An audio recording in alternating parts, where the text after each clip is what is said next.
Hi everybody, Michelle McClunan, astrologer and life navigator, and I'm bringing you another astrology update for the new moon, which is happening on the 24th of July in the beautiful, vibrant, creative sign of Leo. The new moon is also opposite Pluto in Aquarius. So Leo and Aquarius are opposite each other on the wheel. Leo is fixed fire, Aquarius fixed air. We've been speaking a lot about Pluto because it's just moved into the sign of Aquarius for the first time in 248 years, which is a big deal. Not only has Pluto moved into a new sign, Saturn has moved into a new sign, Neptune has moved into a sign, and Uranus has also moved into a new sign, which all signal that there are big new changes afoot. However, some of those planets are going retrograde, which means they're going backwards, and they will then come forward again where they will stay in these new signs for the foreseeable future. So we have Saturn and Neptune going retrograde, and they're going to go all the way back into Pisces and then come back into Aries next year. Uranus has moved into Gemini, but it's going to go back into Taurus and then come back again next year. So this is a little bit of a rehearsal. It's a bit of an idea of what we're expecting in years to come. So if I break down the new moon and we look at Leo as a sign, as an energy, let's look at it as an energy. So Leo is fixed fire, which means that it's contained fire. It's fire that has a boundary, a border, something that is preventing it from going out and burning the place down, but it's actually quite intense fire because it's all in one place. Now you'd call that fixed fire. So it's the fire in the fire grate. It's the fire that you use to cook your food. It's got those beautiful hot embers and it creates warmth, it creates light. All of these are themes which belong to Leo. So Leo is, in essence, Leo is the spark of fire. And it's what we know of in astrology as the creative fire, as the sovereign fire. Leo rules the heart. This is a big theme, which I'm going to try and unpack for you. So Leo rules the heart in astrology, and the heart is where we are human. It's what makes us human as opposed to transhuman or robotic or digital. Our hearts, our heart connection. We have a heart spark connection. The heart has an incredibly potent energy field, much more potent, for example, than the mind, than the brain. So when we connect in with our hearts, we are connecting in with our uniqueness, with our sovereignty, with our authenticity, and with our humanness. Okay? It is, I believe, that the heart is the spark and the connecting point between us and spirit. So when we're not in alignment with the heart, we are out of touch with our connection and our alignment with spirit. So it's a very important new moon. It's a very important time. Not only, obviously, is the moon there, we also have the sun there, which is why we have a new moon. Sun and moon, same degree together in a sign. Early degrees of that sign. It's actually at 2 degrees of Leo, which means that the energy is actually very potent in the first degrees of the sign. We have a lot of planets in the first or second degrees of signs, which also is symbolic of these new beginnings that we're experiencing. So going back to the heart light, this is where we connect to, let's just call it our source. It is our connection as divine sparks of light. Now, when that spark is not kindled, is not nurtured, it can go out. Just like a fire. So obviously you light the fire. In order to light the fire, you generally need some kindling and you need to sort of make the fire, create the fire, and then allow the fire to grow and to get warmer. And then you have to feed it to make sure it doesn't go out. And that is Leo. That is the way I read Leo. It's the fire that wants to be kindled. It wants to be cared for. It wants to be nurtured. Now, if you take that into the creative fire meaning how do we shine our unique light out into the world? What is it that makes us unique? And what is our voice? How do we actually express our unique light? Now you could call that the creative force, the creative expression, and I'm not talking about art per se. I'm talking about anything where you involve yourself or engage in something which lights you up, which ignites you, which makes you feel like getting out of bed, like engaging in something with enthusiasm, which means that you're actually connected to your life spark, enthusiasm. Enthusiasm just arises out of you, where something lights you up from the inside. It could be music, it could be art, it could be gardening, it could be cooking, it could be talking to people. Whatever is your unique spark is under the spotlight this new moon. That's the Leo side of it. Leo is ruled by the sun. I'm starting to bring in these different layers of astrology. All the signs have leaders or rulers. Leo is ruled by the sun. So when the sun is in the sign of Leo, it's very powerful because Leo and the sun have a lot of characteristics that are similar. The sun shines. Leo wants to shine. The sun is an outward, energizing force. So is Leo. It's warm, it's generous, it's a flame that needs to be kept alive in the heart. Okay, that's Leo. Being a fixed fire sign, it's able to actually hold that energy and become quite resilient in that quest to whatever lights it up. So it's fixed energy is resilient, it's sustained energy. It's not just going to go out. It's going to commit to something and then stick to it and feed it and nurture it and grow it. If it's abandoned, that fire is going to fizzle. So if you look at most people with very strong Leo in their chart, and that doesn't mean that they're only sun in Leo, it could mean that they have Mercury in Leo or the ascendant or the moon. You have to have your birth chart done to find out what you have in Leo. All of us have got something in Leo. Even though we haven't got planets there, we've got a portion of our charts which actually has Leo in it. Now, just talking about that, in a birth chart, many people think that, astrology is still the sun. We're just talking about the sun. We're not. The chart is an unbelievably unique blueprint, which completely fascinates me every single day of my life when I do readings. It's unique. It's your blueprint.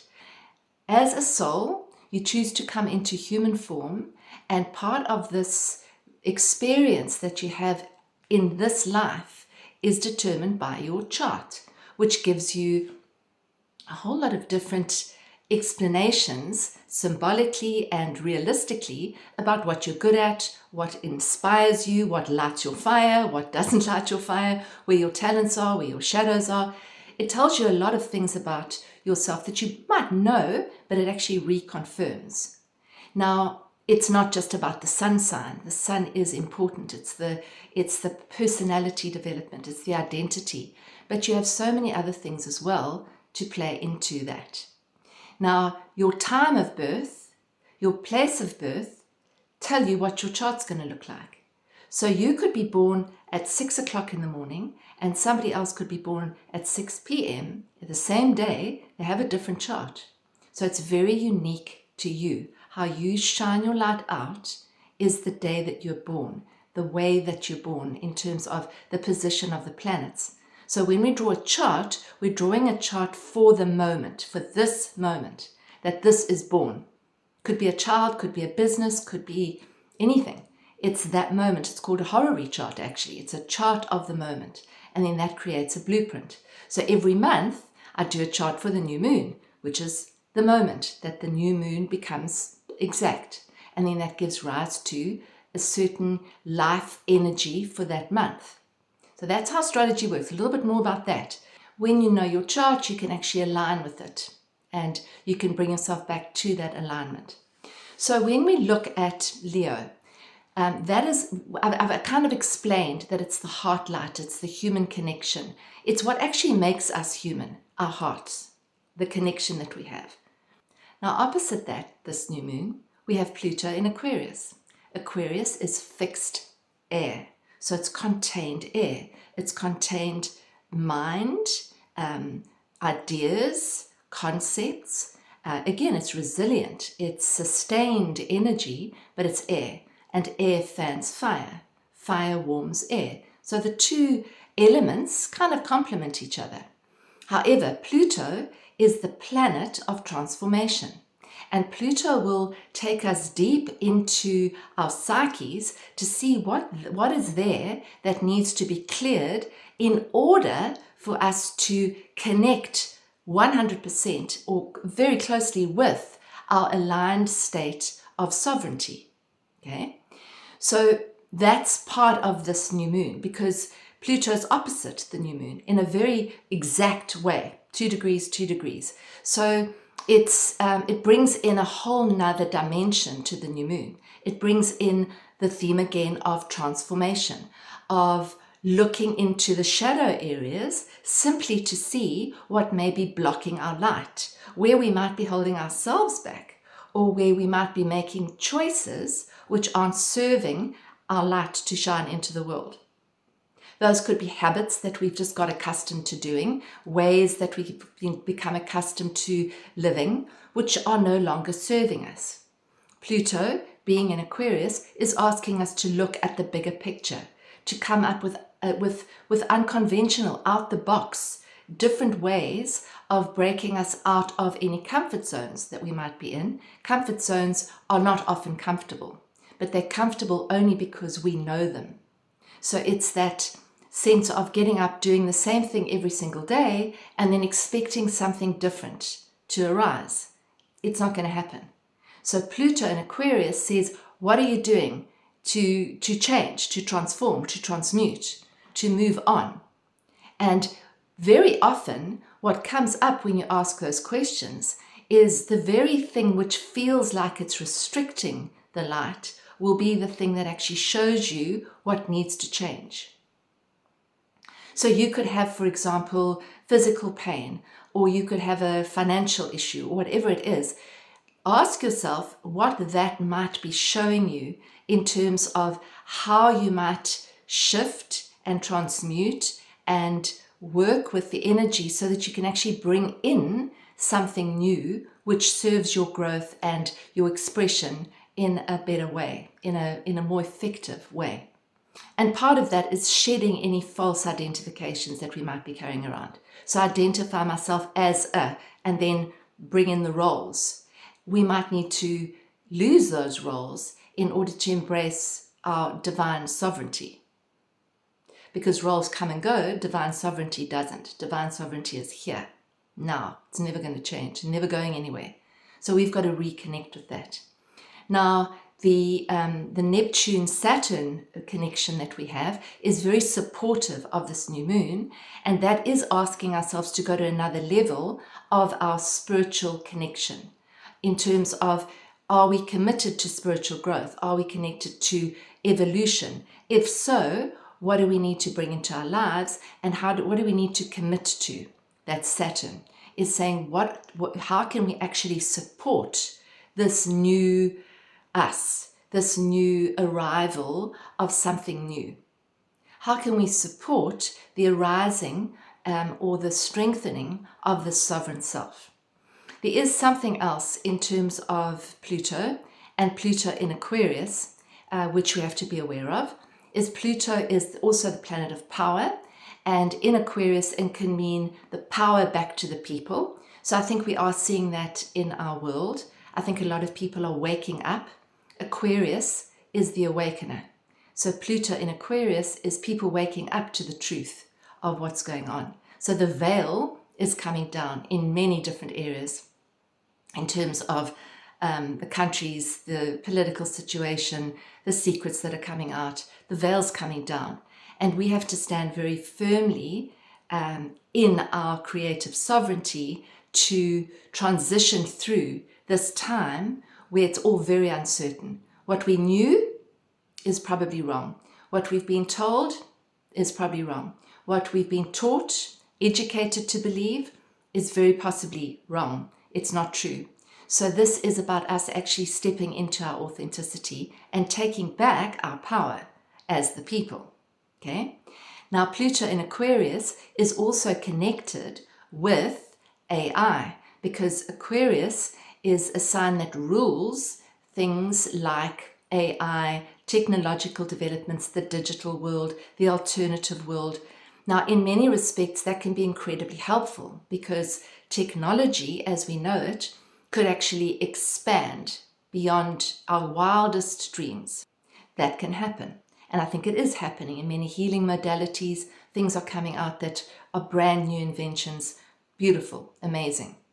I think that in the next 20 years, which is while Pluto's in Aquarius, we're going to become more and more aware of the power of light and sound in healing, because we are made of light and sound, and so is the universe.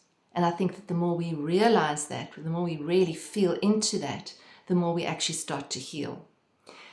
The one thing that we've got to be aware of, though, is Pluto in Aquarius and the digital explosion in terms of AI. Now, that's a whole nother subject, which I'm not going to get into, but the one thing that we have to be aware of is losing that sense of connection to the heart, to what is real, and believing that which is unreal. And the more and more we connect and the more and more time we spend on digital, embedded in our phones, there's a great possibility that we start to dim the light of that heart spark. And I'm just saying that as just a reminder to all of us is, remember the days when you would just be able to sit outside and just look and just be and listen to the birds and watch the sunset? That's what we need to do. More and more. Reconnect with what is real.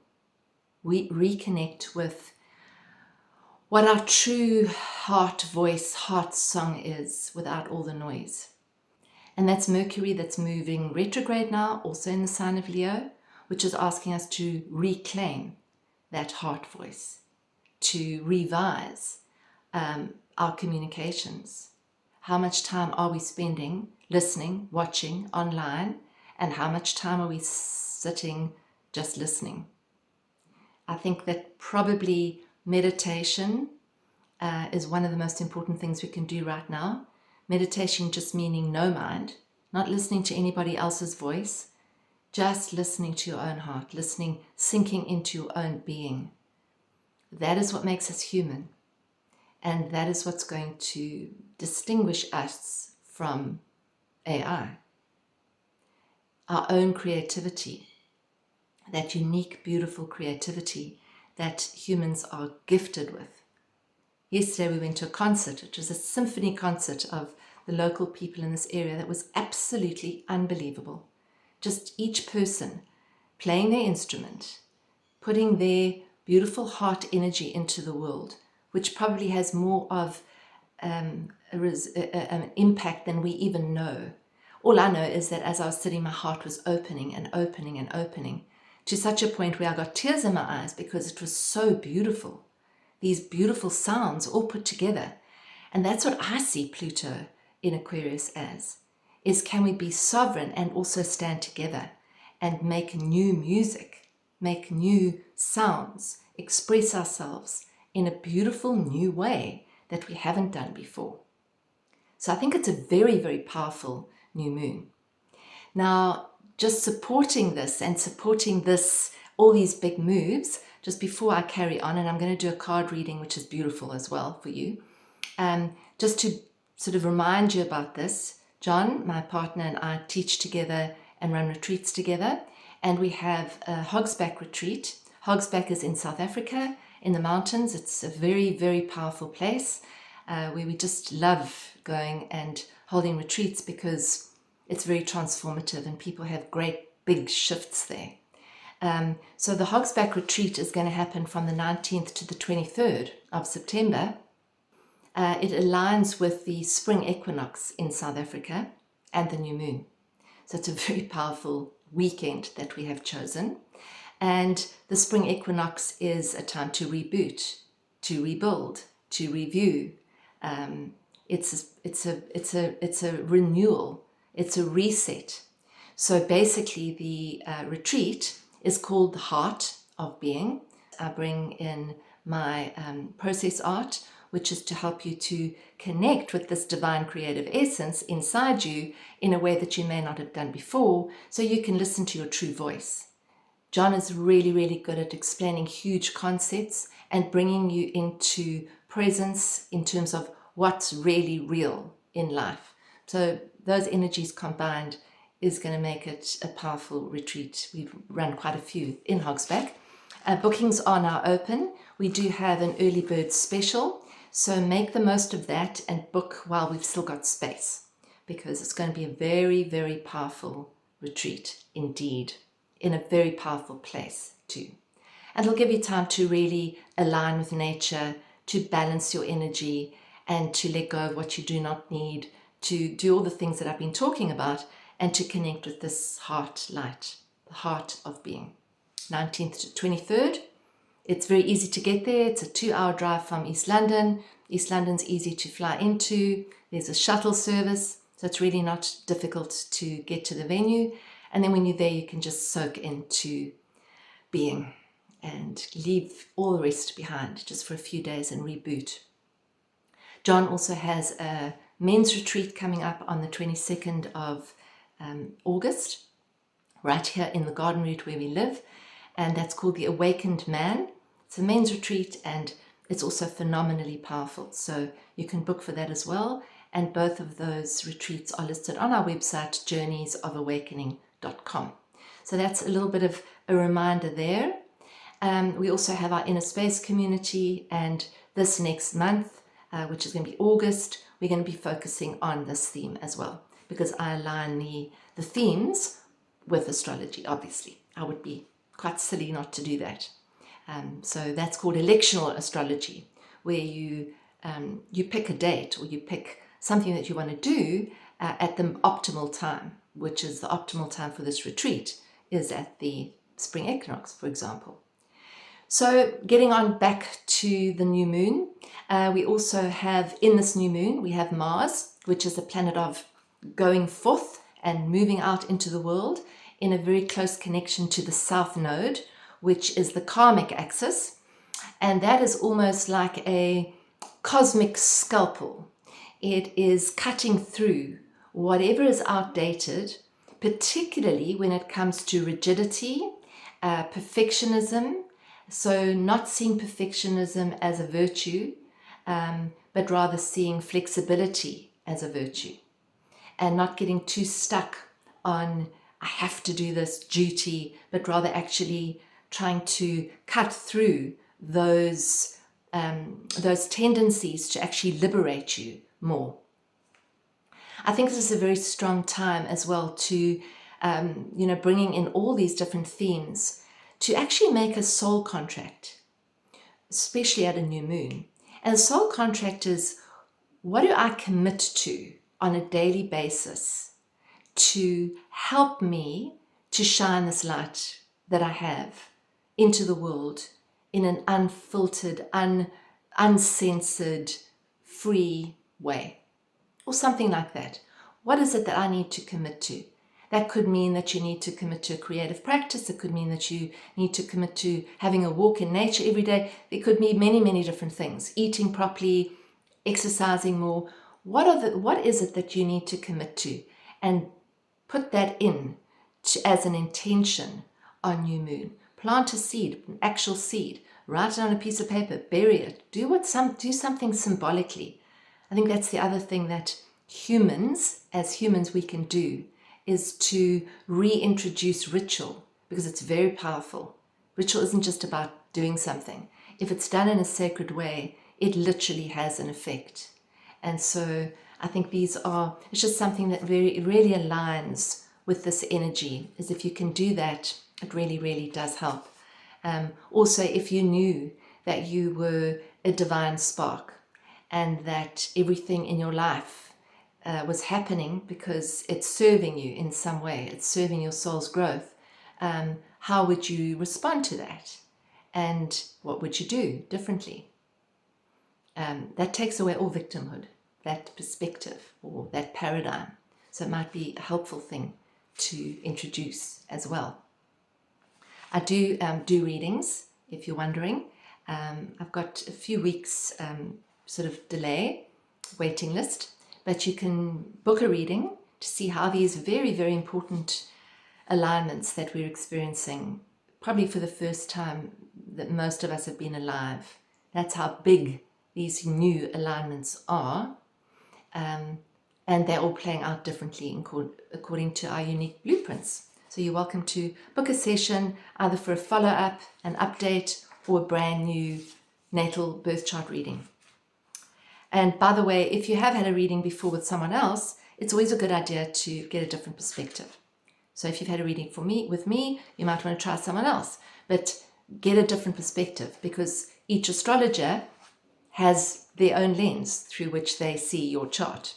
And each time they do it, it's going to be different.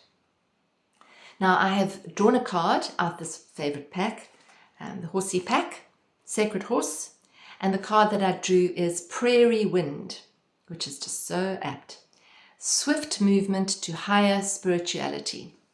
So the words underneath this swift movement to higher spirituality are courage. It's a very Leo word. Honor and freedom. And it's the Appaloosa horse. The proud Appaloosa walks across the prairie as the wind blows, the eagle feathers adorning his mane towards the sky. Centuries ago, some people of North America were renowned for their horses. Flashy, bold, intelligent, and willing, their spotted bodies provided remarkable camouflage in the trees of the mountains and tall dry grasses of the plains. They helped the people in many victories. Many indigenous people of the Americas believe that everything, including plants, animals, and natural phenomena, possesses a spirit and a soul. The universe speaks through all of life and offers virtue and wisdom to those who listen intently. Eagles, the strongest and bravest of all birds, soar to the highest parts of the skies and connect to the heavens. When a bald eagle feather comes down to earth, it is considered a gift from the gods. Those who find or are gifted a bald eagle feather receive a great honor. As symbols of courage, strength, and hope, eagle feathers were gifted to those who were victorious in combat. Horses might be adorned with eagle feathers, so they brought this medicine into battle. Prairie Wind dances into your dreams to carry you to a higher knowledge. He wishes you to allow the power of the divine to touch you in ways you have never experienced before.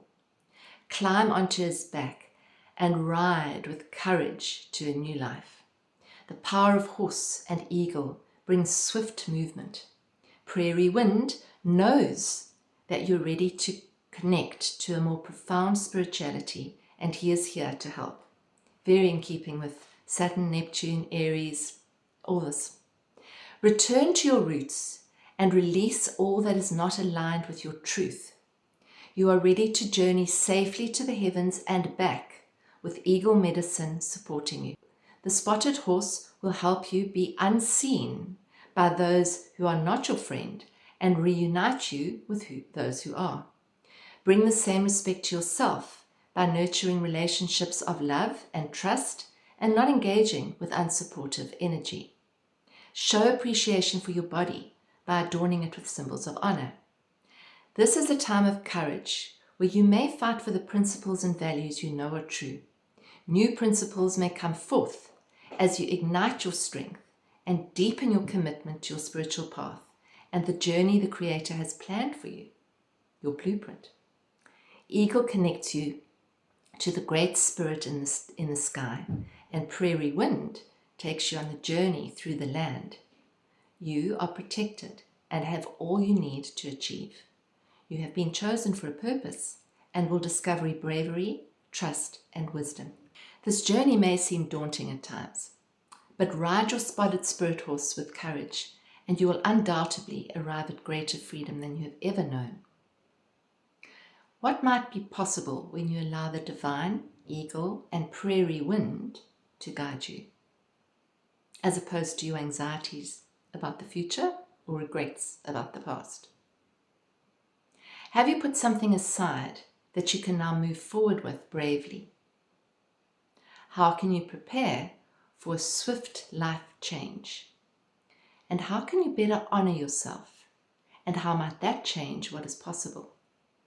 So how can you best honor and feed and nurture that inner fire that's just waiting to ignite into its full beauty? I think that's about it from me this time. I hope this is helpful. Please do let me know if it has been by commenting. And if you haven't subscribed, please do subscribe because that gets the word out more, supports the channel. And click the notification button so you get notified when I post, which is every 2 weeks or so. Take care and enjoy this new moon. Lots of love.